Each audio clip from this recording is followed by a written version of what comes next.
Kapag ba nag-awol, makukuha pa ba niya yung bayad para sa mga araw na pinagtrabahuan na daw niya? Yan ang question ng isang subscriber natin na nag-comment sa ating YouTube channel. So, i-discuss natin ang mga batas na nakapaloob tungkol sa pag-awol or AWOL ng isang empleyado, ang kanyang final pay or last pay. No? So, mga batas dyan na tatalakayin natin ay sa Labor Code. Yung Articles 113 sa prohibition sa pag-deduct. Article 116, prohibition sa pag-withhold. Article 1706, yung general prohibition sa pag-withhold ng wages, tsaka yung exception. No? Then, yung kaso ng Milan versus NLRC, tsaka yung Labor Advisory 6 series of 2020. Yan ang mga laws applicable sa ating topic. And of course, bago natin i-discuss yan, i-shoutout muna natin ang ating mga masugid na taga-subaybay, yung ating mga followers sa ating Facebook page na ATTY Elvin, tsaka yung mga subscribers natin sa ating YouTube channel. So magandang araw sa inyong lahat, pati na sa mga random viewers lang natin. Ito.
Alright, let's proceed.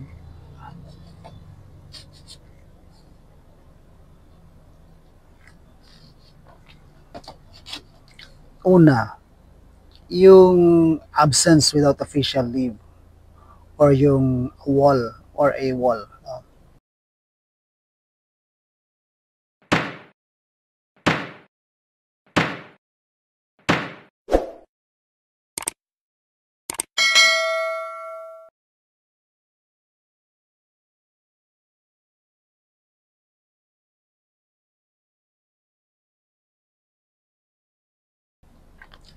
Yung question kasi itong subscriber natin, sabi niya, makukuha pa ba niya ang kaniyang sahod sa huling araw na pinagtrabahuan niya kung magpapa-awol na lang siya?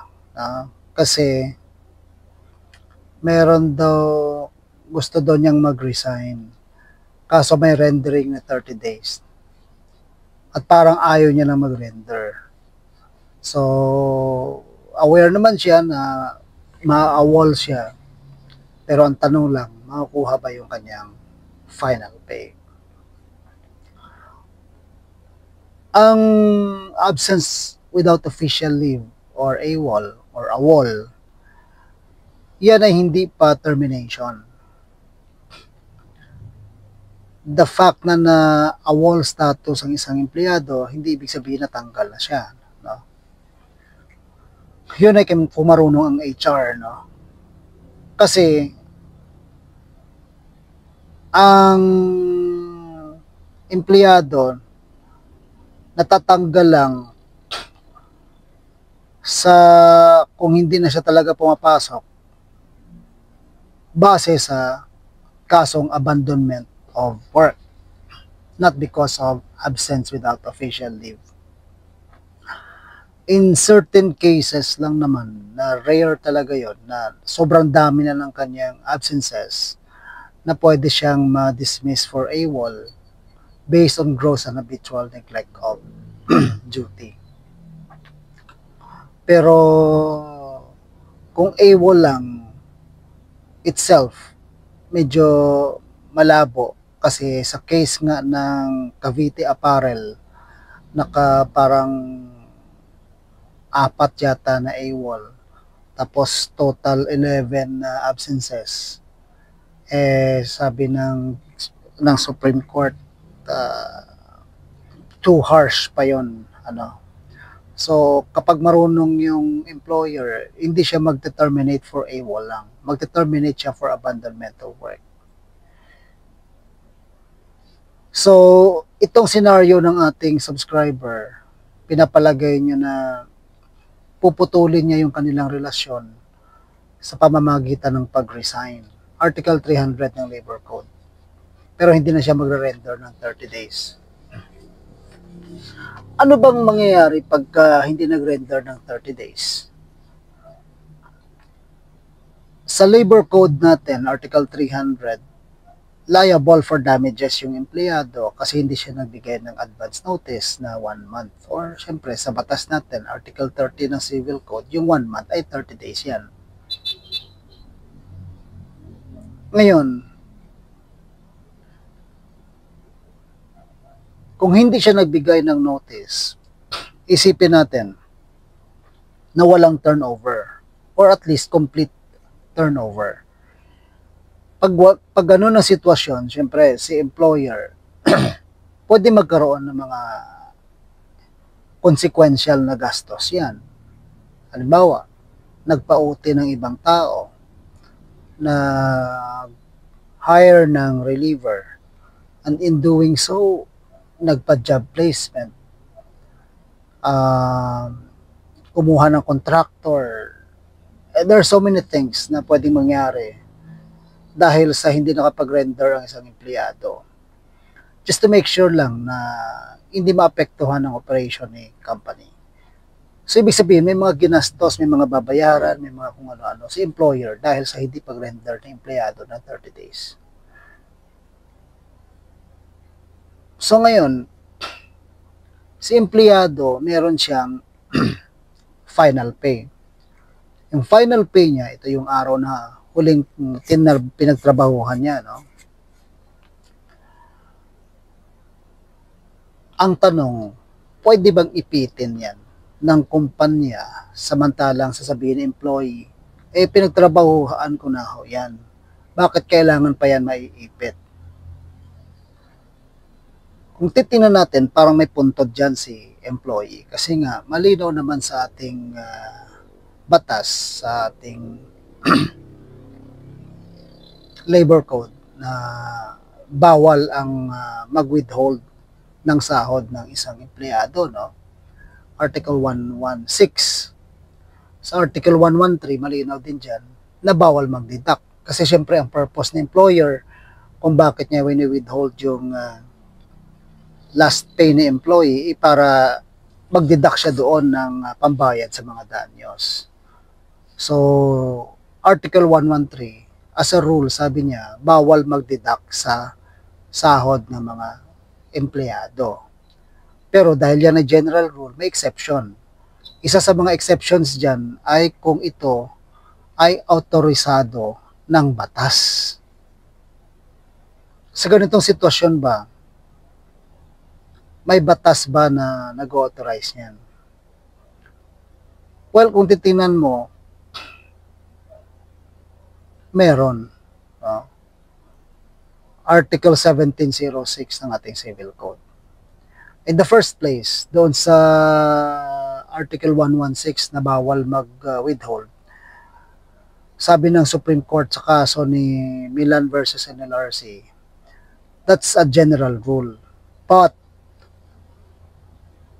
accepted ng ating batas yung clearance procedure or institution of clearance procedure. Ang ibig lang sabihin na bago ang empleyado makakuha ng kanyang huling pinagtrabahuhan o yung sahod niya, final pay, kailangan mo nang mag-undergo siya ng clearance.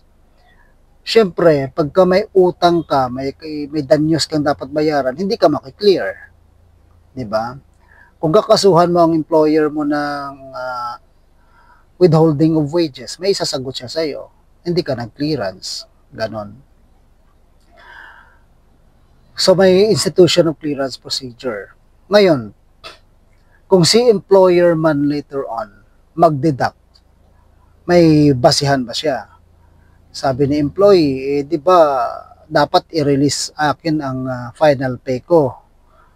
Kasi sabi sa batas, 30 days. Yung ganung argumento ni employee, ang ibig niya sabihin doon sa batas natin, Article 103 ng Labor Code, nakalagay na ang sahod daw ng empleyado dapat maibigay sa kanya at least once a week, once every 2 weeks with an interval of 16 days. Tapos, no employer shall make payment of wages less frequent than once a month. Diba? So, 30 days. Dapat may ibigay ang sahod. Ang last pay is still a sahod. Dahil sahod yan, dapat may ibigay in 30 days. In fact, ang basis niyan ay ang Labor Advisory 6 Series of 2020. Kinlarify yan. So, pwede bang i-insist ni employee na dapat si employer binigay sa akin ang sahod ko ng 30 days kahit ba i-awol status nila ako kasi sahod ko naman yan nakalagay sa Article 103 ng Labor Code, dapat 30 days. Ang isasagot lang sa iyo ni employer ay ganito na oo nga, dapat nga within 30 days may release sa iyo.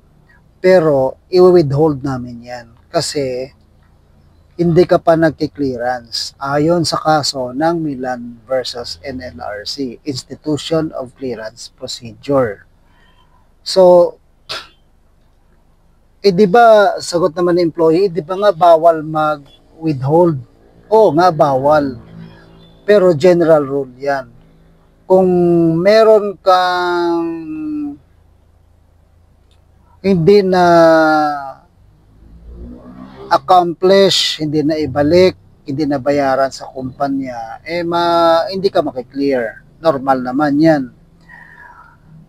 Di ba nakalagay na bawal mag-withhold? Oo. Nakalagay naman yan. Pero that is a general rule. Sabi nga, bawal mag-deduct sa Article 113, pero pwede kang mag-deduct kung autorisado ng batas. Sa Article 1706 ng ating Civil Code, pwede kang mag-withhold kapag ka pambayad sa utang ng empleyado, yung tinatawag na debt due. So ano ba yung debt sa contemplation o sa pagkaintindi ng batas natin? Sabi niya, ang debt daw ay sumasakop ng anumang klaseng obligasyon, diba? At kasama na dyan yung obligasyon na nanggaling sa relasyon ng employer at employee. So, ang tinatawag nila dyan is yung accountability, no? Accountability. Ngayon, itong mga ginastos ni employer halimbawa sa pagpa-OT ng ibang tao, pagkuha ng kontraktor dahil lang hindi nakapag-render ng 30 days yung empleyado, iyan ay pwedeng pumasok sa konsepto ng accountability. Pwede siyang maglagay ng danyos dyan na dapat bayaran ng empleyado sa ilalim ng Article 300 ng Labor Code dahil lang siya ay hindi nakapag-render ng 30 days nung siya ay nag-resign. So pagka AWOL status niya, ang ibig sabihin, hindi niya na pinasukan yung ibang araw na dapat pasukan niya within 30 days. No? So, dahil hindi niya pinasukan at siya ay na-AWOL, then, ang ibig sabihin, gumastos sa company. May mga gastos sa company, papasok yan as accountability. Dahil pumasok siya as accountability, yan ay pwedeng maging rason ni employer para i-withhold or hindi mag-sign ng clearance, no? Until mabayaran siya. Pag hindi nakapag-sign ng clearance si employee, hindi ma-release ang kanyang final pay. Dahil nga hindi ma-release ang kanyang final pay, pwede yan mag-lead later on, kung hindi niya pa masikaso, into wage deduction na autorisado nga, sabi natin, sa Article 1706 ng ating Civil Code for debt due. At yung mga ginastos ni employer dyan sa hindi pag-render ng 30 days, pwedeng pumasok as debt due dahil yan ay isang accountability or obligasyon na nanggaling sa relasyong employer-employee. No? So yan ang consequence kapag ang empleyado ay hindi nakapag-render ng 30 days dahil siya ay matatag as absence without official leave, lalo na kung siya ay terminate for abandonment of work. So if there's anything more na gusto mong ma-clarify dito sa ating video, drop me a comment. No? And kung helpful sa inyo yung video na to, then share nyo lang, no, sa inyong mga kakilala. And again, thank you very much for watching and I hope to see you in my next videos. God bless.